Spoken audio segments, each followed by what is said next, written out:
What is your review of DC's Black Adam, starring Dwayne Johnson? So I just finished watching Black Adam. This is a non-spoiler review.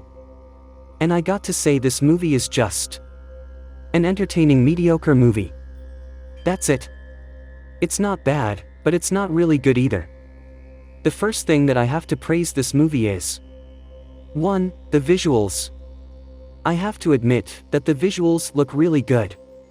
It is really colorful and looks nice. It's really hard for me to criticize the visuals, and they look good. They don't look gray or brown, it has a lot of color and it is visually engaging. 2. The performances/characters. I have to admit that I had reservations and doubts about The Rock as Black Adam. Sure, he may look the part, but can he act and be like Black Adam? Well, turns out The Rock really just plays himself, just with lightning powers. I do admit that this works because The Rock really needed to get fans to be interested in his version, so he had to play himself, as that's the easier way to get fans hyped and interested. So, I guess it didn't bother me too much. Pierce Brosnan as Dr. Fate is the scene stealer and the best character in the movie. I think he's the third most powerful wizard in cinema, just behind Doctor Strange and Scarlet Witch when amped with Darkhold. That's how powerful he is, and I hope there's a spin-off movie for him. I want to know his backstory. And my favorite character in the movie is of course Hawkman. Loved Aldrin Hodge's performance in this, and he makes Hawkman super likable and badass. Noah Centineo and Quintessa Swindell do a good job as Atom Smasher and Cyclone. They're not scene stealers, but they're cool. 3. The entertaining action. This movie had balls to the walls action. It was filled with testosterone, but it had good camera work. It did not have shaky camera at all, which is a relief. It did involve a lot of slow motion, and there were multiple Quicksilver scenes for Black Adam. I really enjoyed seeing Hawkman fighting.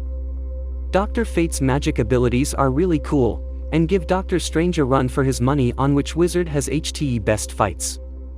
And of course Black Adam's punches and lightning just zap and vaporize enemies. Gets bored, but was entertaining. A couple of Quicksilver scenes in this movie involve Black Adam.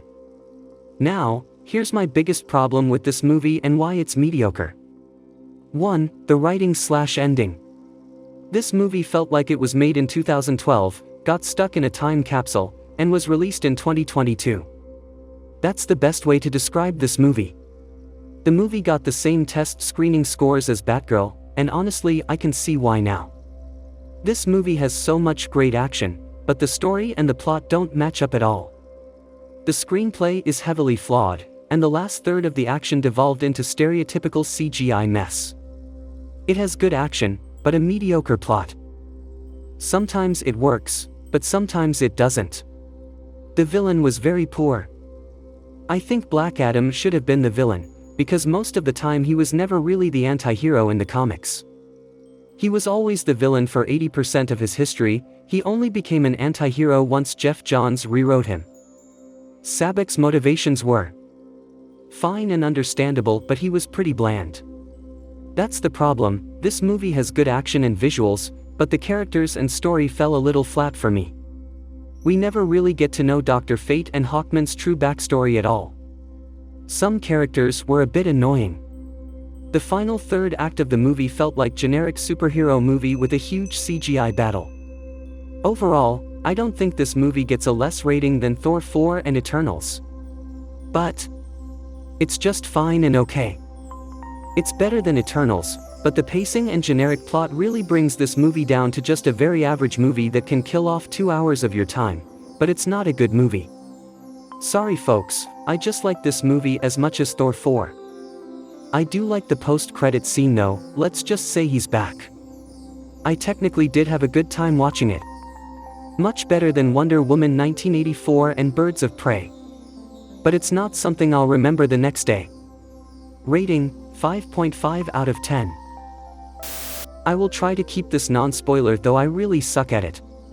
So I've finished watching Black Adam and I gotta say, it was everything I thought it would be, to be honest. But nevertheless, I loved it. First let's focus on both the positive and the negative. The Rock is maybe not best equipped to play this part. He is not an exactly versatile actor, and Black Adam is more than just your regular strongman. However, he does the best he can, and it's never boring watching him. He's trying to keep it stoic, but it feels kinda wrong when he's cracking jokes and quips. However, it really shows that The Rock wanted to play Adam and did all he could. The film is kinda centered on proving to us why Black Adam is the kind of a hero the world needs, of course using a bit of politics in process, and that's where it just feels like falling flat. Throughout the film, everyone treats Adam as someone extremely dangerous who needs to be dealt with, but I never honestly feel him as threatening. He is ruthless towards the villains, almost immediately protecting the innocent, but hey, if Waller says he's a threat, he's a threat. By the way, always nice to see Davis playing Waller. It's absolute perfect casting, and she is apparently here to stay. What Black Adam does good is really relating to the larger universe, giving Waller almost a Nick Fury kinda role. Justice Society of America was a nice addition, though I feel they were done a disservice playing back up to Black Adam here. Their origins are not exactly explored nor done justice, so we really have barely a clue as to who they are and why are they the ones called in, and not the League. I have to say though, it was enjoyable watching them. They have a good dynamic, but the absolute standout in the film is of course Pierce Brosnan nails it as Dr. Fate. While his origins remain somewhat unclear, Pierce brings the sense of a world-weary man, a very experienced superhero who is constantly burdened by the weight of his power. He is noble, charming, and basically dominates every scene he's in. One of the most perfect castings in DCU. Now to the things that were not so good. While the action itself is enjoyable and there is plenty of it, the plot is somewhat mediocre. It tries very hard to prove to us that Black Adam is not your average superhero and that he is something else, potentially a threat to global security. However, as I said, I personally never got that sense from him. He is more violent to be sure, but really, considering what the rest of the DCU heroes have been doing, is he really that different? Metropolis burning in the background. Batman kills. So does Wonder Woman. She blows up the side of the building with debris falling all over on the police. So Black Adam doesn't really seem that much more threatening than these guys, but somehow they are heroic. Moving on, the villain is pretty weak. He looks the part, sure, but to be honest, he is one of the worst villains in DCU. There is no real motive for his actions other than, I am evil. Of course, if we take into consideration that Sabbac was always meant to be just an appetizer for Black Adam, it makes sense they won't develop his character, but this was ridiculous. I am talking worse than Malekith, kind of bad. Anyway, all things considered, I refuse to acknowledge this film to be worse than Birds of Prey or Thor, Love and Thunder. The critics really slammed this one, and it kind of feels unfair if you ask me. I really don't get what criteria they use, considering that even the worst of MCU has a higher rating than this. Okay, not the Eternals, but everything else. And this is basically a generic superhero film that everyone is used to, so what was the problem? I personally don't think that Black Adam should have been a separate movie. He should have been fleshed out in Shazam 2 as the main antagonist opposing Billy and slowly growing more into his anti-hero role. So while this film is generic, it kinda makes you excited for the future. So thank you Dwayne Johnson for an okay movie, but mostly for really trying to please the fans. And thanks for that post-credits scene. All in all, I am inclined to give this film 6 out of 10, but just for the post-credits scene and what it means for the future, 8 out of 10. Genre: superhero action. Synopsis: 5,000 years old origin story of Black Adam and its impact when he woke up in modern times. My opinion. Professional reviewers are so biased. They are basically Marvel Disney fanboys. Don't take them seriously, especially their DC movies rating. Rotten Tomatoes, for example. Okay, let's get into this.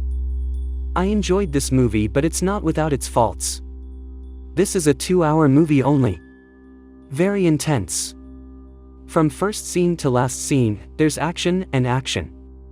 There's no slow moments in this movie.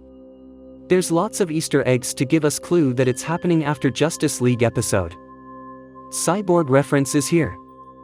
In fact, we saw most of the Justice League members as posters in the background. Even Batfleck action figure. And yes, this movie is directly related to Shazam movie. Directly related. Action is top-notch. Rock is born to play Black Adam. His portrayal of Black Adam is perfect according to comics. However, they changed his origin story slightly. Just slightly. Thus ignorable. He is villain-type character here. Not totally villain. But not hero either. So it's perfect according to comics. However, when it comes to Justice Society, it becomes slightly iffy. For example, we don't get backstory of Hawkman. There's two different types of origin story of Hawkman in DC Comics. We don't get any clue what's his origin could be. That's an opinion not good. The actor who played Hawkman, portrayed the character pretty well as Hawkman is supposed to be hot-headed character. We do get little backstory of Dr. Fate. However, not enough. Most importantly, he has been nerfed too much compared to comics. Pierce Brosnan was perfect as Dr. Fate. Now we see Atom Smasher and Cyclone as newbie teenage character. But their presence in the movie wasn't required. In fact, their act doesn't match with rest of the movie. I guess idea was to tone down a bit with their characters. And Atom Smasher was still okay, but Cyclone looked out of place and kind of MCU type cringy. There's going to be a death in this movie. Okay, I didn't understand that portion. I mean, why it was necessary. Because it looked kind of like, could have been avoided. Villain portion was not the prime subject of this movie is all about Black Adam understandably. Rock wonderfully portrayed as Black Adam. His acting and expression was actually good. And he didn't look like Hobbs from Fast and Furious franchise as some people thought. He was Black Adam here. And he should be given credit for that. My only issue is that Justice Society looks kind of out of place in this movie. There should have been given more backstory of them. This is one of those movies which flies very quickly, there's no slow moments here. That's why there should have been more backstory of Justice Society. We know from the movie that they have been around long time and Cyclone and Atom Smasher are new recruits. Another 20 minutes would have been perfect. I heard a rumor which I don't know whether I should believe or not that there was a longer cut. But I would treat it as rumor at the moment. Now let's talk about the elephant in the room. We all know by now that Henry Cavill's Superman is in the post-credits scene. In fact, it was leaked on YouTube and Twitter, Facebook and Instagram and Reddit. So a lot of people must have seen it already. In fact, I myself shared here. Those who follow me know that. So this is not a spoiler anymore. When Black Adam was talking about nobody can stop him in this world, he was talking to Amanda Waller and yes, another character from Peacemaker and both the Suicide Squad movies are present here although as cameo. So yeah, Superman in the end of the post-credits scene would tell Black Adam, let's talk, wearing dark but brighter version of deep blue suit compared to Man of Steel. Kind of like BVS but slightly brighter. Slightly. There's going to be a Man of Steel 2 movie pretty soon according to the report. And this is not rumor. My rating, I liked this but I can't give full marks, I would give 7.9 out of 10. So should you watch this movie? Yes. Definitely. It's definitely worth of your money entertaining action movie. Watch the word action here. Expect some rare dry sarcastic humor but very intense action movie. It could have been better but way better than what professional reviewers are describing. They are clearly biased about MCU and Disney so review bombing their competition. Yes, this is a way better movie than MCU movies of late. Please leave your story in the comments, I would love to make a video on them in the future also, don't forget to like and subscribe to you never miss a video.